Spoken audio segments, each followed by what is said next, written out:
तो दोस्तों बात करेंगे इस वीडियो में रेलवे सेक्टर के दो ज़बरदस्त स्टॉक्स के बारे में, जिसमें पहले नंबर पर कवर करूंगी टीटागढ़ रेल सिस्टम के स्टॉक को और दूसरे नंबर पर कवर करूंगी यहाँ पर आपके साथ आईआरसीटीसी के स्टॉक को।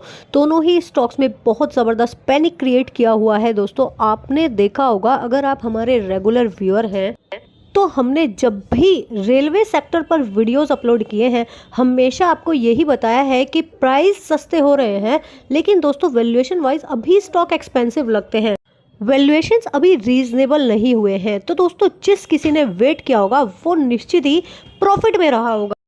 तो दोस्तों यहाँ पर हम फ्रेश रिव्यू करने वाले हैं टीटागढ़ और आईआरसीटीसी के स्टॉक के बारे में।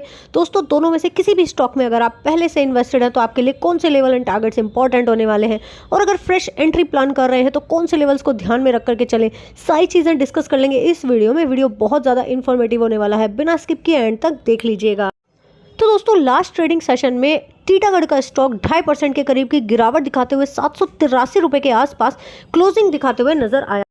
स्टॉक ऑलमोस्ट अपने एक साल के लोएस्ट लेवल के आसपास आ चुका है दोस्तों। और अगर बात करें 52 वीक हाई की तो स्टॉक ने 1900 के करीब का 52 वीक हाई बनाया हुआ है। तो आप देख सकते हैं करेक्शन कितनी ज़बरदस्त स्टॉक में हो चुकी है, और हो सकता है वैल्यूएशंस भी इस समय अगर रीजनेबल हो चुके हो। तो चलिए देख लेते हैं।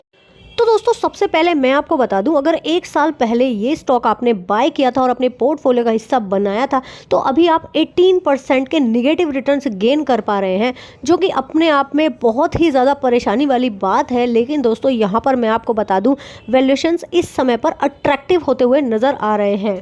केवल और केवल 36 के पी पर आ चुका है ये स्टॉक, तो काफ़ी ज़्यादा कंफर्ट देता है। यहाँ से मैं आपको कहना चाहूँगी कि आप फर्स्ट कैपिटल का फर्स्ट परसेंटेज लगा करके इन्वेस्ट होकर चल सकते हैं।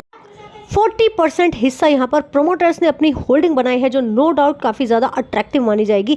दोस्तों यहाँ पर मैं आपको बता दूं, अब ये स्टॉक आ चुका है रीजनेबल वैल्यूएशंस पर। अब यहाँ पर वैल्यूएशन जो है रीजनेबल होते हुए नज़र आ रहे हैं, तो डेफिनेटली पोजीशन क्रिएट करने का सही समय आ चुका है। आपने हमारे पिछले वीडियोज़ देखे होंगे तो आपको याद होगा कि हमने आपको बार बार कहा था कि प्राइस सस्ते हो रहे हैं लेकिन वैल्यूएशंस अभी नहीं सस्ते हुए हैं, जिसके कारण आपको डेफिनेटली यही देखने के लिए मिलने वाला था कि स्टॉक अभी ऊपर की तरफ जाने के लिए तैयार नहीं थे, बल्कि और ज़्यादा कंसोलिडेशन चल सकता था। मैंने दो ही चीज़ें कही थी कि या तो स्टॉक डाउन साइड जाएंगे या तो फिर कंसोलिडेशन जोन में जाएंगे। स्टॉक ने और ज़्यादा डाउन साइड लगाई, जो एक बहुत ही अच्छी अपॉर्चुनिटी की तरह से क्रिएट हो चुका है। तो अब बढ़ते हैं अपने दूसरे स्टॉक की तरफ, जिसके दौरान बात करूंगी आपके साथ आईआरसीटीसी के स्टॉक के बारे में। दोस्तों 920 रुपये से कंटिन्यूअस लोगों ने यहाँ पर फ्रेश बाइंग उठाकर रखी हुई है, लेकिन टाइम फ्रेम इतना लंबा हो चुका है, पैसा बन नहीं रहा है। और दूसरा, जो अभी फ्रेश बजट अनाउंस हुआ था उसमें भी रेलवे सेक्टर के लिए कोई खास न्यूज़ नहीं आई थी। लेकिन दोस्तों इन सब का इम्पैक्ट एक लिमिट तक ही स्टॉक्स पर पड़ सकता है। आप देख सकते हैं आईआरसीटीसी अपने आप में एक मोनोपोली स्टॉक है। अगर आपको कहीं भी जाने के लिए टिकट बुक करनी है तो सबसे पहले आप कौन सी ऐप को ओपन करते हैं? आईआरसीटीसी की ही ऐप ओपन होती है। दोस्तों यहाँ पर रेलवे सेक्टर में, पूरे ही सेक्टर में परेशानी खड़ी हुई थी, जिसके कारण स्टॉक ने परफॉर्म नहीं किया। 730-31 के आसपास स्टॉक क्लोजिंग देता हुआ नजर आया लास्ट ट्रेडिंग सेशन में। तो दोस्तों ये स्टॉक भी लगभग अपने एक साल के लोएस्ट लेवल के करीब आ चुका है। तो मुझे लगता है डेफिनेटली यहाँ से अच्छी बाइंग क्रिएट होते हुए नजर आएगी, और स्टॉक भी डेफिनेटली रन करेंगे। आपको समय देना होगा स्टॉक को 6 से 9 महीने का कम से कम। और दोस्तों आप देखेंगे कि यहाँ से एक अच्छा कैपिटल राइज होता हुआ आपको नजर आएगा। यहाँ से 1000 रुपये तक के टारगेट्स को आपको फॉलो करके चलना है। यहाँ पर जितनी भी सेलिंग का प्रेशर था सब ओवर हो चुका है दोस्तों। 50% लोग इस समय होल्डिंग पोजीशन को क्रिएट करके बैठे हुए हैं और 50% लोग फ्रेश बाइंग उठाकर चल रहे हैं। तो ये लेवल एक अपने आप में बहुत ज़्यादा कंफर्ट देता है। देख लेते हैं कि वैल्यूएशंस क्या कहते हैं। दोस्तों कमाल की बात देखने वाली ये है कि वैल्यूएशंस इस स्टॉक के अभी भी महंगे ही दिख रहे हैं, यानी कि 47 के पी पर ये स्टॉक अभी भी ट्रेड कर रहा है। तो या तो ये अभी थोड़ा सा साइडवेज होकर ही चलेगा, या तो फिर अभी थोड़ा बहुत और डिप लगा सकता है, लगभग 700 रुपये के करीब तक की।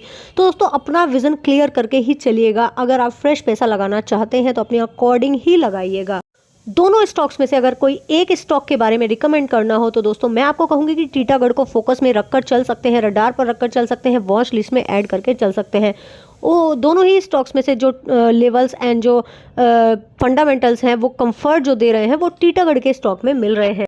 तो दोस्तों उम्मीद करती हूँ जो भी चीज़ें इस वीडियो में हमने डिस्कस की हैं वो आपको अच्छी तरीके से क्लियर हो गई होंगी। लेकिन फिर भी अगर आपकी कोई क्वेरी रह गई है तो निसंकोच होकर कमेंट बॉक्स में कमेंट करके आप हमसे पूछ सकते हैं।